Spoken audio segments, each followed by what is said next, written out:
Bienvenue sur Africa 24 dans cette nouvelle édition du QG News. Voici les titres de l'actualité. Les coups d'État s'enchaînent en Afrique de l'Ouest. Le putsch du 24 janvier fait du Burkina Faso le troisième pays de la sous-région aux mains des militaires. Alors comment expliquer ces coups de force militaires? Éléments de réponse dans cette édition. Gel des relations entre le Rwanda et l'Ouganda. Les deux pays ont rouvert le 31 janvier leurs frontières terrestres fermées depuis février 2019 sur fond de tensions diplomatiques. Et près de 15 millions de personnes auront besoin d'une aide humanitaire dans la région du centre du Sahel en 2022. En proie à de multiples crises, environ 2 milliards de dollars sont nécessaires pour apporter une réponse humanitaire au Mali, au Niger et au Burkina Faso. Mais tout d'abord, jamais les rapports n'auront été aussi tendus entre la France et le Mali. Le gouvernement français a réagi suite à l'annonce de l'expulsion de son ambassadeur au Mali, décidée par les autorités de transition maliennes. L'Hexagone dit prendre bonne note de la décision prise ce 31 janvier, qui laisse 3 jours à l'ambassadeur français Joël Meyer pour quitter le Mali et rappelle sa solidarité à l'égard de ses partenaires européens et son engagement à poursuivre la lutte antiterroriste. Notons que l'expulsion de l'ambassadeur français au Mali fait suite aux propos jugés hostiles et outrageux récemment tenus par le ministre français des Affaires étrangères Jean-Yves Le Drian à l'endroit des autorités maliennes de transition.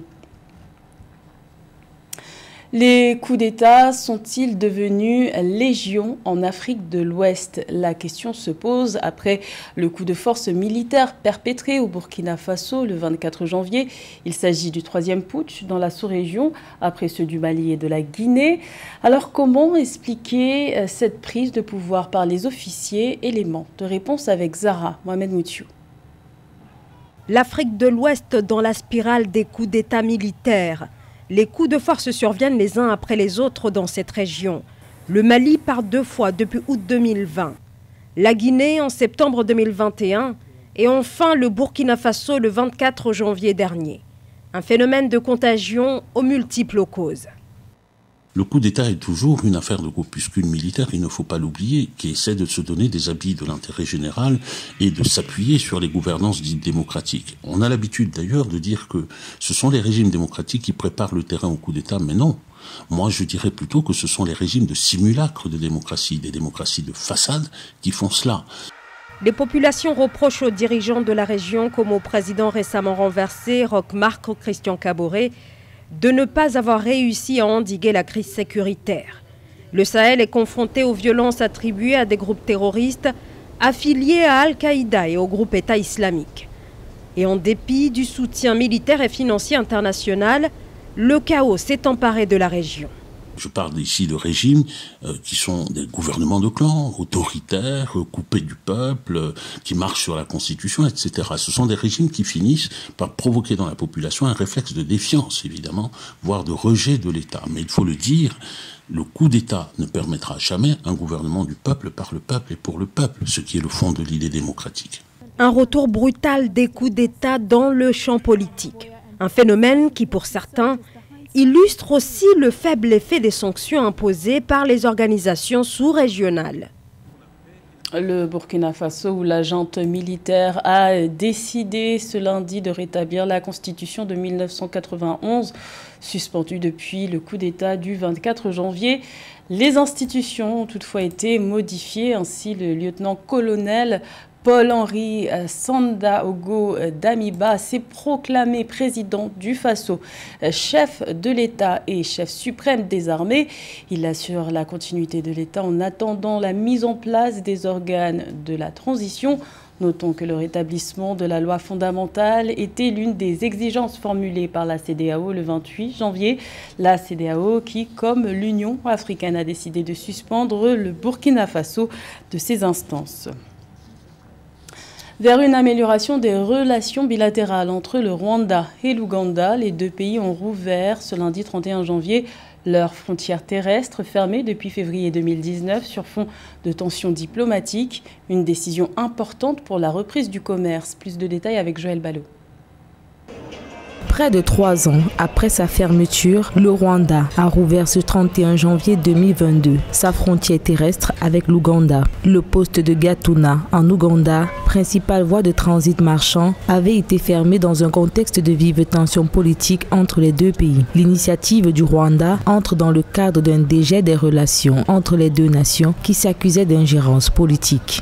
La réouverture de cette frontière constitue une bonne nouvelle dans cette région des Grands Lacs enclavés. La fermeture d'une frontière entre différents pays de cette région peut avoir un effet domino très négatif sur tous les autres pays de la région en ce qui concerne notamment les échanges commerciaux. Donc cette réouverture est une bonne nouvelle pour les commerçants qui vont reprendre les échanges commerciaux entre différents pays.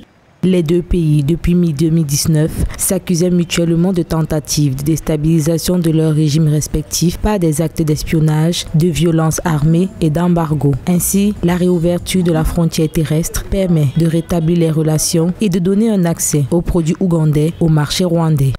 Mais elle constitue aussi une bonne nouvelle sur le plan diplomatique parce que cette région, en proie à différentes tensions, était devenue une espèce de cocotte minute prête à exploser, et cette réouverture augure d'une baisse des tensions à même de favoriser des négociations, la réconciliation entre le peuple et la reprise des échanges économiques, gage de prospérité entre différentes populations de la région.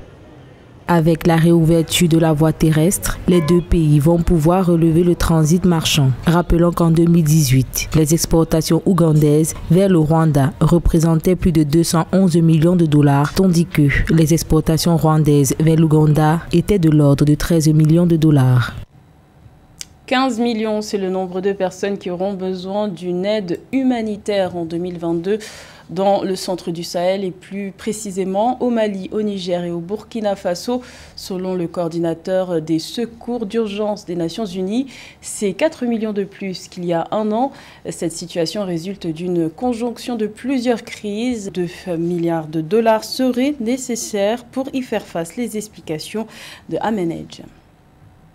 Selon la coordination des secours d'urgence dans la zone sahélienne en Afrique de l'Ouest, près de 15 millions de personnes au Mali, au Niger et au Burkina Faso auront besoin d'une aide humanitaire en 2022, soit 4 millions de plus qu'en 2021. La crise politique grandissante, les conflits armés, les changements climatiques et la pandémie du Covid-19 sont autant de facteurs favorisant une instabilité dans ces zones cibles. On va dire les effets néfastes sont encore mitigés sur le continent, car quand on sait ce que le virus a fait dans les autres pays. Et donc tous ces éléments-là font qu'aujourd'hui, l'insécurité alimentaire ou les crises alimentaires sont devenus comme un problème qui n'a vraiment pas de solution. Et chaque année, on a un nouveau bilan qui est de plus en plus drastique.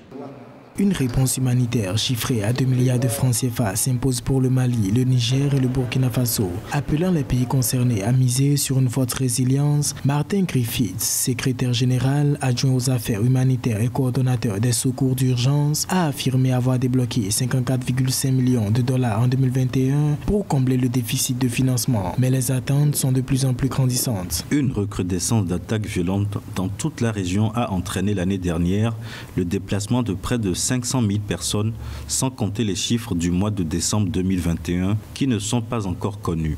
Les groupes armés auraient mené plus de 800 attaques meurtrières, entraînant le déracinement de quelques 450 000 personnes dans leur pays et forçant 36 000 autres à fuir dans un pays voisin.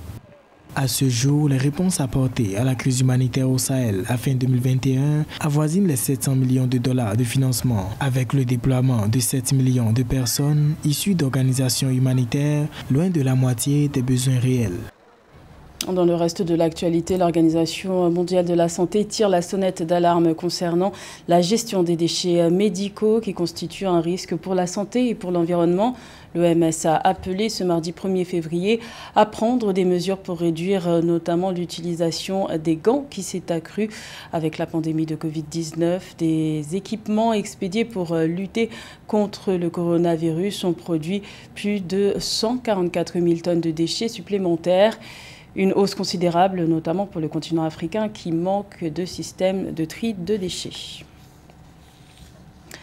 L'Afrique doit pallier au déficit d'infrastructures pour assurer son intégration régionale. C'est l'avis du président de la Banque africaine de développement, Akinwumi Adesina. Le déficit d'infrastructures engendrerait un manque à gagner estimé entre 40 000 et 63 000 milliards de francs CFA par an. Les explications de Philomène Tine. L'Afrique ne peut pas réussir son intégration régionale sans les infrastructures. C'est du moins l'avis du président de la Banque africaine de développement, Akinwumi Adesina. Néanmoins, le manque d'infrastructures est évalué entre 48 000 et 63 000 milliards de francs CFA par an pour le continent, notamment dans les domaines de l'eau, de l'énergie, de l'assainissement, du digital, des infrastructures portuaires et aéroportuaires. Comme le souligne le président de la BAD, les déficits d'infrastructures sont assez importants en Afrique. Y lier les villes permettra non seulement de favoriser les échanges, mais aussi de mettre en place des routes qui vont permettre une croissance régionale intégrée. En plus de ça, je pense que nos États doivent vraiment investir dans les infrastructures de manière générale, non seulement le transport, mais aussi les bâtiments publics, les écoles et aussi les infrastructures de santé. Donc je pense qu'en plus de ça, l'État doit aussi investir de manière générale dans le domaine de l'éducation. L'intégration régionale est une priorité essentielle de la stratégie de développement de l'Afrique avec l'avènement de la zone de libre-échange continentale. Ainsi, les infrastructures qui lient un pays à un autre